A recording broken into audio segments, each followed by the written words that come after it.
तो किसी भी विदेशी करेंसी की दर को तय करने का काम वैसे तो मांग और पूर्ति के द्वारा होता है, लेकिन जब केंद्रीय बैंक इसमें अपनी भूमिका निभाएगा तो उसको प्रबंधित तरलशीलता कहते हैं। हेलो एवरीवन, नमस्कार, स्वागत है आप सभी का अक्षवाट के यूट्यूब चैनल पर। आज की वीडियो में हम कंटिन्यू करेंगे इकोनॉमिक्स क्लास 12 का हमारा चैप्टर नंबर 11, जिसका नाम है विदेशी विनिमय दर।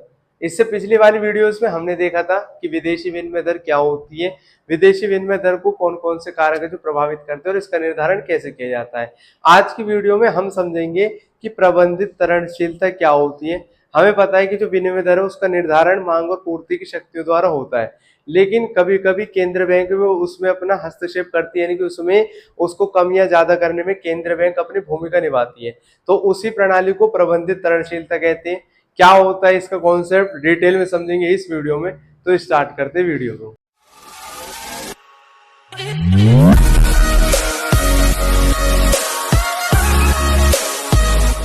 सबसे पहले हम देखेंगे प्रबंधित तरलशीलता का मतलब क्या होता है।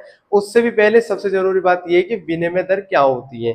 तो जैसा कि हमने इससे पिछले वाली वीडियोस में देखा था कि जो विदेशी विनिमय दर है उसका मतलब होता है कि विदेशी मुद्रा कितने की है। विदेशी विनिमय दर को अगर हम सबसे सिंपल लैंग्वेज में बोले तो हम ये बोल सकते हैं कि विदेशी करेंसी कितने रुपए की मिल रही है, तो वो होता है विदेशी विनिमय दर। यानी कि हमें विदेशी जो करेंसी है, सपोज करो अगर हमें एक US डॉलर खरीदना है, उसके बदले में हमें 80 रुपए देने पड़ रहे हैं, तो ये होगा कि US डॉलर खरीदने के लिए हमें 80 रुपए देने पड़ेंगे। तो ये उस करेंसी की कीमत को दिखाया गया है। तो विदेशी विनिमय दर का मतलब हो गया विदेशी करेंसी की कीमत, बिल्कुल नॉर्मल भाषा में तो इसका मतलब ये होता है। दूसरी तरफ अगर हम बात करें कि प्रबंधित तरलशीलता की, तो हमें पता है कि अगर विदेशी विनिमय दर है तो इसका निर्धारण कैसे किया जाता है। हमने देखा था जो नम्य विनिमय दर प्रणाली होती है, नम्य विनिमय दर में जो विदेशी करेंसी का प्राइस होता है वो कितने रुपए होना चाहिए, यानी कि हमें कितने रुपए देंगे तब हमें एक US डॉलर मिलेगा। कभी कभी आप देखोगे कि जो करेंसी होती है दूसरे देश की वो सस्ती हो जाती है, हमारे देश की करेंसी महंगी हो जाती है। पहले हमें एक US डॉलर 80 का मिल रहा था, कई बार ऐसा होता है एक US डॉलर हमें 75 रुपए का मिलता है। कभी कभी सिचुएशन और खराब हो जाती है कि एक US डॉलर हमें 90 रुपए का मिलता है। तो ये अलग अलग जो प्राइस होता है ये विनिमय दर का, ये मांग और पूर्ति के द्वारा होता है। अगर किसी भी विदेशी करेंसी की, अगर विदेशी करेंसी या विदेशी मुद्रा की अगर मांग बढ़ेगी तब उसका प्राइस ऑटोमेटिक बढ़ जाएगा और विनिमय दर जो है वो बढ़ जाएगी। दूसरी तरफ अगर मांग कम होगी तो विदेशी करेंसी का प्राइस कम हो जाएगा और विदेशी विनिमय दर कम हो जाएगी।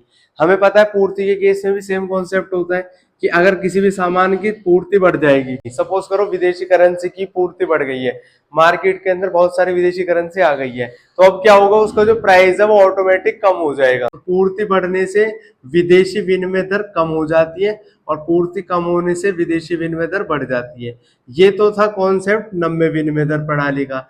लेकिन अगर हम बात करें प्रबंधित तरलशीलता का, तो कई बार जो देश का केंद्रीय बैंक होता है तो वो अपनी भूमिका निभाता है। केंद्रीय बैंक क्या करता है, वो अपना इसमें इंटरफेयर करेगा कि जो विदेशी करेंसी का प्राइस है, अगर इसको केंद्रीय बैंक को लगता है कि हमारे देश की करेंसी का मूल्य ज्यादा कम हो रहा है तो वो घरेलू करेंसी की मूल्य वृद्धि कर देगा, यानी कि हमारी करेंसी के प्राइस को बढ़ा देगा। पहले हमें 80 रुपए में एक US डॉलर मिल रहा था, अब केंद्रीय बैंक को लगा कि हमारी करेंसी का प्राइस लगातार कम हो रहा है तो उसने क्या कर दिया, 75 रुपए में अब हमें एक US डॉलर मिल जाएगा, यानी कि अब हमें US डॉलर खरीदने के लिए कम रुपए देने पड़ेंगे। तो केंद्रीय बैंक समय समय पर अपना हस्तक्षेप करता है जब भी उसको अपनी घरेलू करेंसी की मूल्य वृद्धि करनी होती है, मूल्यह्रास करना होता है। मूल्य वृद्धि और मूल्यह्रास वाले कॉन्सेप्ट को भी हमने अच्छे से समझा हुआ था अदर वीडियोस में, तो सारी वीडियोस आपको मिल जाएंगी इसी चैनल के ऊपर। तो प्रबंधित तरलशीलता में केंद्रीय बैंक अपना हस्तक्षेप करता है जब भी उसको विदेशी विनिमय दर घटानी होती है, बढ़ानी होती है। तो वो क्या करेगा, वो दूसरे देश की करेंसी को खरीद कर या बेचकर ऐसा काम करता है। तो केंद्रीय बैंक अगर घरेलू करेंसी की मूल्य वृद्धि करेगा तो कैसे करेगा, यानी कि दूसरे देश की करेंसी के प्राइस को कम कर देगा और अपनी देश की करेंसी का जो प्राइस है उसको बढ़ा देगा। तो इसकी वजह से विदेशी विनिमय दर कम हो जाती है और जब भी विदेशी विनिमय दर कम होगी तो हमारी मूल्य वृद्धि हो जाएगी करेंसी की। तो लेकिन क्वेश्चन ये आता है कि केंद्रीय बैंक कैसे करता है इसको। तो केंद्रीय बैंक क्या करता है, वो विदेशी करेंसी को मार्केट में बेच देता है। तो जब भी विदेशी करेंसी मार्केट में जाएगी और ज्यादा हो जाएगी तो मार्केट में बेचने से जो विदेशी करेंसी है वो ज्यादा मात्रा में पहुंचने लगेगी लोगों के पास में। और जब विदेशी करेंसी ज्यादा हो जाती है या कोई भी सामान ज्यादा पहुंचने लगता है मार्केट में, तो हमें पता है उसका जो प्राइस है वो ऑटोमेटिक कम होने लगता है। तो इसकी वजह से जो विदेशी विनिमय दर है वो कम होने लग जाती है, तो जो करेंसी का प्राइस है वो कम हो जाएगा। तो केंद्रीय बैंक जब विदेशी करेंसी या विदेशी विनिमय दर को कम कर देगा तो उसकी वजह से घरेलू करेंसी की मूल्य वृद्धि हो जाती है। तो यहाँ पर हमने ये देखा है कि जो केंद्रीय बैंक है वो घरेलू करेंसी का मूल्य कैसे बढ़ाता है, वो इस तरीके से बढ़ाएगा कि जब विदेशी करेंसी का प्राइस कम हो जाएगा। विदेशी करेंसी का प्राइस तब कम होगा जब केंद्रीय बैंक प्रबंधित ऋणशीलता के माध्यम से विदेशी करेंसी को मार्केट में बेच दिया जाता है। जब ज्यादा कोई भी सामान आएगा मार्केट में तो उसका जो प्राइस है वो ऑटोमेटिक कम हो जाएगा और यहाँ पर विदेशी विनिमय दर कम हो जाएगी और घरेलू करेंसी की मूल्य वृद्धि हो जाएगी। वहीं दूसरी तरफ अगर हम देखें कि अगर मूल्यह्रास की बात है तो मूल्यह्रास को अगर हम समझे, यहाँ पर हम देख लेंगे कि अगर मूल्यह्रास की हम बात करें तो केंद्रीय बैंक क्या करेगा, घरेलू करेंसी का मूल्य कम करना है, विदेशी करेंसी का मूल्य बढ़ाना है। अगर किसी भी चीज का आपको मूल्य बढ़ाना है तो उसकी मार्केट के अंदर डिमांड क्रिएट कर दो। मार्केट के अंदर जिस चीज की डिमांड होती है उसका प्राइस ऑटोमेटिक बढ़ जाता है। तो केंद्रीय बैंक क्या करेगा, जितनी भी विदेशी करेंसी मार्केट में उपलब्ध है सब विदेशी करेंसी को खरीद लेगा। मार्केट के अंदर जो विदेशी करेंसी है वो कम हो जाएगी, विदेशी मुद्रा लोगों के पास बचेगी नहीं। और जब कोई भी चीज कम हो जाती है तो उसकी डिमांड बढ़ जाती है और डिमांड बढ़ने की वजह से जो विदेशी विनिमय दर है वो ऑटोमेटिक बढ़ जाएगी।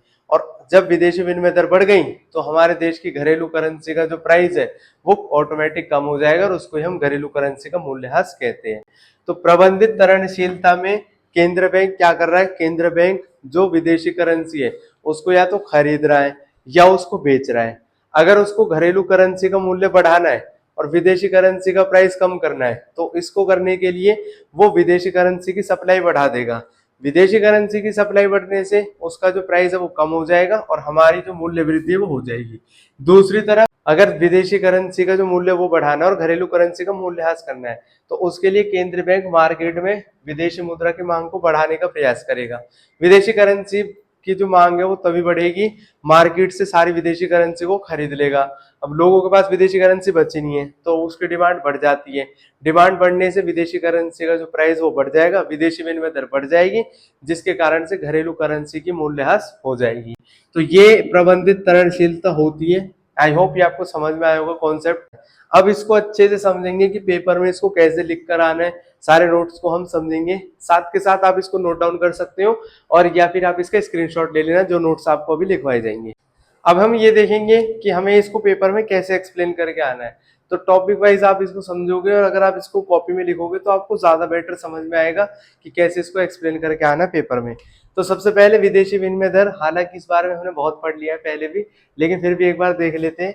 विदेशी विनिमय दर ऐसी दर होती है जिस पर हम विदेशी मुद्रा खरीद सकते हैं। जैसा कि मैंने अभी बताया था कि विदेशी मुद्रा आप जिस दर पर खरीदोगे तो वो विदेशी विनिमय दर होती है। जैसे 80 रुपए की दर पर हमें $1 मिलता है या 100 रुपए की दर पर हमें $1 मिलता है। ये सिर्फ एक एग्जाम्पल है। तो जब जिस दर पे ऊपर हमें विदेशी करेंसी मिल रही है तो वो विदेशी विनिमय दर कहलाती है। अब प्रबंधित ऋणशीलता क्या है, जिसमें केंद्रीय बैंक अपनी भूमिका निभाएगा विदेशी विनिमय दर के निर्धारण करने में। तो इसमें लिखा गया वैसे तो विदेशी विनिमय दर का निर्धारण मांग और पूर्ति के द्वारा किया जाता है, मांग और पूर्ति के द्वारा ही विदेशी विनिमय दर निर्धारित होती है। कैसे कि अगर मांग ज्यादा होती है किसी भी विदेशी करेंसी की तब जो विनिमय दर है यानी जो उस करेंसी की कीमत है वो ज्यादा हो जाएगी। किसी भी अगर चीज की मांग बढ़ रही है ना, जैसे मार्कर की मांग बढ़ रही है तब इसका जो प्राइस है वो ऑटोमेटिक बढ़ जाएगा।